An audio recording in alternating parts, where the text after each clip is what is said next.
All right, guys, what is going on? It's been a long night. It's been a long day. Didn't get as much as I wanted to get done today. And I know it's almost 3 o'clock in the morning here, but I'm doing this because if it was last week at this time, actually, if it was last week at this time, I'd be in bed right now, only getting 3 hours of sleep, getting ready to hit my plane in like 3 hours to fly home back home from Texas. But I'm a little more awake here. So even though I said last night, I'm trying to not stay up as late anymore. I did tonight, so who cares? So we're going to go live right now and briefly talk about NXT. What's going on, guys?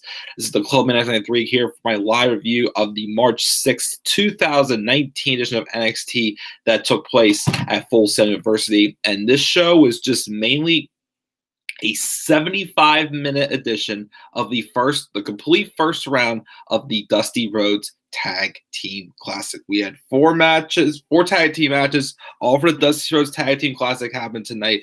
We got, the promos for some upcoming matches. Next week, we're going to be getting the number one contenders match for the Women's Championship between Io Shirai and Bianca Belair.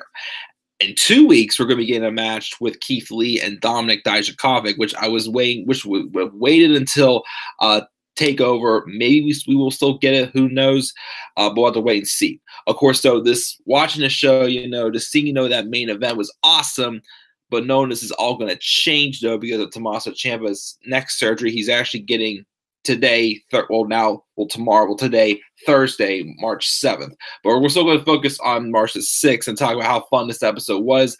I'm not sure, though, again, if with the Ciampa neck injury, they're going to do any rewrites of the upcoming NXT episodes. Because, again, the rumors I heard, we were supposed to get the blow-off match with Johnny Gargano and Tommaso Ciampa for the NXT Championship at TakeOver New York. We were supposed to get that match there. But, unfortunately, it won't happen now because they gave Ciampa a heavier work schedule, which called him up to the main roster and just made his injury worse. Although watching that main event, you would not have known that Ciampa was injured because he took some shots that I was surprised if he was dealing with a neck injury that he pretty much took. But we are going to get to this, guys, and talk about the show again. Very fun show. I mean, last week's episode was great. This week's episode was also awesome as well. Again, just awesome way to start off the Dusty Rhodes Tag Team Classic. I will say, though, the matchups we got, though, I felt could have been shuffled just a little bit. I mean, they're all great matchups, don't get me wrong, but there was like some teams I'm like, you're already eliminated to start. I'm like, it's just like I would have liked to have seen. There's some teams that would like to have seen, get to the second round at least, especially, well, two of them really. One of them, maybe I could have dealt with. The other one, I'm like, yeah, it's no biggie. I felt to me that went. But again, this is a stacked tournament, though. All these teams, I definitely say, are capable of winning this tournament for sure. It's just a lot of personal preferences, though, for me. So let's get into it. We started off the first match we had, which probably the second best match of the show, was Ricochet and Aleister Black taking on, again, as I put them over how many times on NXT UK, and are getting time in NXT also, my favorite upcoming tag team, the European Unions, Fabian Eichner and Marcel Barthel. Did it look like this match that even though, Aleister Black and Ricochet got the win, that they were really trying to make European Union look as strong as possible? I mean, Marcel Barthel is good. Fabian Eichner, though, I feel like, he's like, the biggest, name to come out of this little pairing as well. But it was just a lot of fun. Great back and forth action. Ricochet and Aleister Black even, work very well together as well. As I'm, curious as if this team is going to lead to anything, anything big down the line, or is it just a pairing for the Dusty Rhodes Tag Team Classic? Like, are they going to turn one of the heel on the main roster and have them have a feud on the main roster? I mean, even though a Ricochet and Aleister Black match does sound pretty fun, but I'm not sure if I want to see them completely recycle what they did with Pete Dunne and Roderick Strong, though. But of course, we'll see where it goes. But again, great action, especially towards the end, where like Fabian Eichner was basically taking Aleister Black to the limit. Like, like he was just beating the hell out of Aleister Black before Aleister Black just snuck in that black mass to pin Eichner to get the victory. To me, it was like they couldn't have made, Fabian Eichner and Marcel Barthel lose any stronger than they did. Again, this is a really talented team. Two guys are definitely two big-time upcoming stars, especially Eichner for sure. I would like to see them get to the second round at least, but it's not going to happen. But Aleister Black and Ricochet get the win, but I feel like they still made European Union look extremely strong in the loss, like they did. But this is awesome. Great first start. Then we have we get highlights of what happened last week in that awesome match set up for something even bigger with Keithley and Dominic Dijakovic. Then we see Keithley training in the Performance Center with other people when they showed Dominic Dijakovic coming in and pretty much just calling out saying, we have a ring. We can, finish this right now, basically, which is a simple way just to, continue on this feud, obviously. Just meant to put over, Dijakovic more of the heel. But of course, they had to break the two apart, but how great that match was again. And again, as I said, within the past week, I have become more of a fan of Dominic Dijakovic. I mean, I was already, behind Keithley, but even bigger of a Keithley fan for sure. But Dijakovic wasn't that big of a fan. I mean, I know a lot of people told me he's on the indies and whatnot. Donovan Dijak, but I didn't really see much of his work there.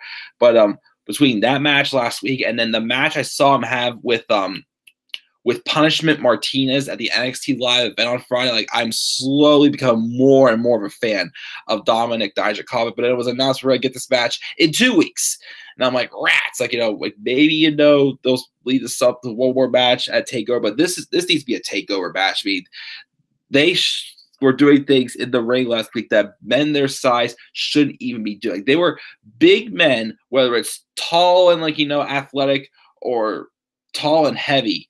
Both men were moving like freaking cruiserweights in that ring. Again, that moonsault that Dijakovic did onto Keithley, onto the steel ramp was just unreal. So I look forward to see what they can come up with in 2 weeks to do. I heard on the indies or other, promotions, they've had some pretty good matches before. So I'm hoping this definitely, sets up for something even bigger down the come. What's going on, Mark? He said, I thought we were going to get a Street Profits heel turn. I'll get that in a second. So I guess Johnny has to find a new partner. I can't wait for the rematch. Yeah, we'll see again what happens with Tommaso Ciampa since he's out now. So again, I really have no clue what they're going to do for the NXT Championship to take over New York. If the rumors were true that it was supposed to be Gargano and Ciampa at New York, apparently. But of course, let's see what happens. But we then had ONeill and Danny Burge taking on the Forgotten Sons, which this result surprised me a little bit. I don't hate the Forgotten Sons, but I'm still not. They haven't grown on me too much yet. Although I thought they picked up some momentum ever since they got that victory over the Street Profits on the Takeover Fallout show. But this match was basing on ONeill bad back he had early in the match. And there were times where Danny Burge was going in at it alone for a quick carry to Orkin to stay fresh, of course. But towards the end of the match, though, ONeill didn't block a pin breakup because he was in the corner, still holding on to his back. But eventually, he ended up taking the loss after the Forgotten Sons did like a double team on him. So another solid match. I mean, it was a good way, to protect, Orkin and Burge, showing that they could have won, but at the same time, Orkin's back kind of like held them up. So again, I'm still not the biggest fans of these guys yet, but I thought they put on a pretty solid match here as well, as they'll advance in the next round, taking on the winner of the third match we got. Before we get there, though, we had the Velveteen Dream come out, stand on the announce table to cut a quick promo, just putting over how he's the new North American champion, but he's interrupted by Matt Riddle, congratulating Dream, but he wants to get a closer shot at that North American title, and he can't help to wonder what it looked like around his waist. But then Dream tells him that Riddle isn't his bro, first off, and he's the only one who can have the spotlight. Snaps his fingers, the whole room goes dark, and the only thing we see is the Velveteen Dream. So obviously Adam Cole is going after the North American Championship, and so is Matt Riddle. Maybe a triple threat match at Takeover New York. Maybe we'll have to wait and see.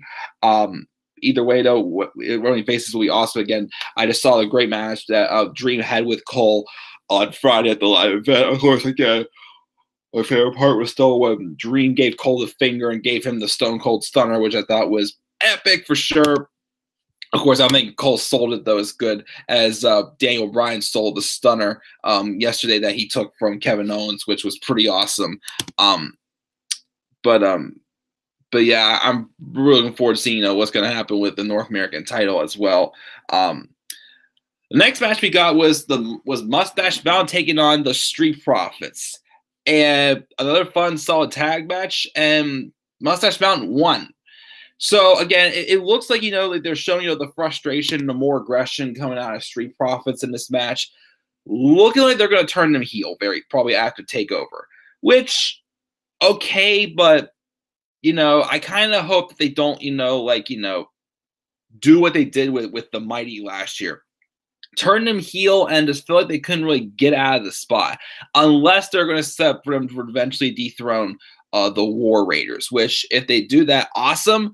But we'll see what happens with it. So it looks like we're going to be getting a Street Profits heel turn very soon, like Mark even mentioned in the live chat. Also, I'm sorry I'm kind of flying through these results, but again, it's super late. I'm tired, but I want to get this review done. So again, we'll expect the heels turn very soon. And then finally, we get our main event. It was DIY, Tommaso Ciampa, and Johnny Gargano taking on Kyle O'Reilly and Bobby Fish of the Undisputed Era. Of course, it's the first time we've seen just these two have a tag team match since Bobby Fish has made a return. Since when Bobby Fish returned, Roderick Strong, Kyle O'Reilly were still the considered the tag team champions, and they weren't using like the Freebird role or anything. So of course, this match, of course, was hard to get into it at first because, you're thinking about, Tommaso Ciampa's neck injury. But again, watching this match, you would not have known he was even working through a neck injury. Some of the shots he took, such as like a flying knee from Kyle O'Reilly off the apron. Of course, before this match started, they made their individual entrances, Gargano and Ciampa. But then all of a sudden, Ciampa's like, I have a surprise for you, basically, and keys for backstage, and the DIY theme music comes back, and I'm like, man, this brings back so many memories. Matches with the Authors of Pain, matches with the Revival, just all the great matches they had early on. I'm like, this is awesome, and the match was just awesome as well.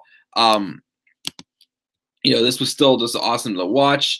A lot of high flying, fast paced action. And of course the in-ring chemistry, was still there. And they had not missed a beat. And a couple even towards the end, at the end of the match, after they won the match, John Gargano showed a little bit of resistance. Like, okay, well, I guess you're right. This is fun. How about this, guys? Basically, but Undisputed Era looked great in this match. The double teaming they had on Ciampa and Gargano at times, also great chemistry there. I'll be honest, though, I'd say I would have rather seen this be like a semifinals match, though, because, just for Undisputed Era to, who haven't overstayed their welcome yet, I feel they have not. Of course, I feel like, they can move up to the main roster after WrestleMania, but I'm not sure if they are going to, because they called up so many people already, and also because it's like, I'm concerned, is Bobby Fish ready, since he missed 7 months of the knee injury last year and kind of got lost in the shuffle a little bit for Undisputed Era. But I still thought he had a great performance tonight, definitely with against DIY. But Authors of Pain, who had already overstayed their welcome, they got to the finals last year. So I didn't get why Undisputed Era couldn't get at least to the semifinals this year. To me, it didn't make any sense. A team who didn't overstay their welcome didn't get to the semifinals, but still can't take away, this was definitely an awesome tag match. I mean, again, this or the opening match is definitely the best one. After the match, of course, they were just like, okay, we can do this, and they seem to be on the same page right now, but we'll see, of course, what happens the upcoming weeks. And of course, if there's any rewrites and what's going to happen now, since again, Ciampa's hurt. And then this is the last set of tapings are already out for, before takeovers. So we'll see what happens next week, since, they'll have a week to think about it and get things out there. Although I did read a rumor somewhere online that apparently there's already a draft for a storyline for Ciampa when he first gets back. So, which is going to be 6 to 14 months. So We'll see what happens down the line.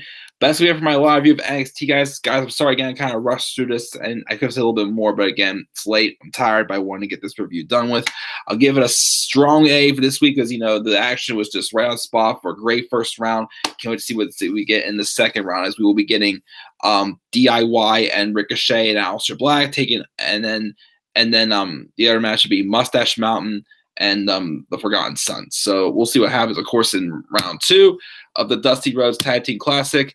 Mark gives NXT an A. How do you think they're going to decide the NXT Championship opportunity? Who gets it? Again, I really have no clue. Velveteen Dream, Matt Riddle, and Adam Cole's going to be occupied with the North American Championship. You know, Keithley and Dominic, Dijakovic, you know, are in a feud, but I don't think they're ready to be NXT champion yet or even fight for it yet. I don't know who's gonna fight for the NXT Championship. We'll have to wait and see. Of course, you know, next week though, of course, or any other rumored announcements we get and whatnot. But that's it, guys. Again, I give NXT an A. What grade do you have NXT? Leave your thoughts down in the comment section below. Slap like a video, start working on my channel. Follow me on Twitter at DemandAirBunny3. Tomorrow, I will get the rest of the short little videos I wanted to get out today, didn't get to get out. Also, again, I will do my Fastlane predictions tomorrow and my top 10 special stream, which will be one of my WrestleMania topics. So we'll get that all in tomorrow for sure, guys. So, guys, I'll see you guys all later. Have a great rest of your night. Get some sleep, and peace out, everybody. Take care.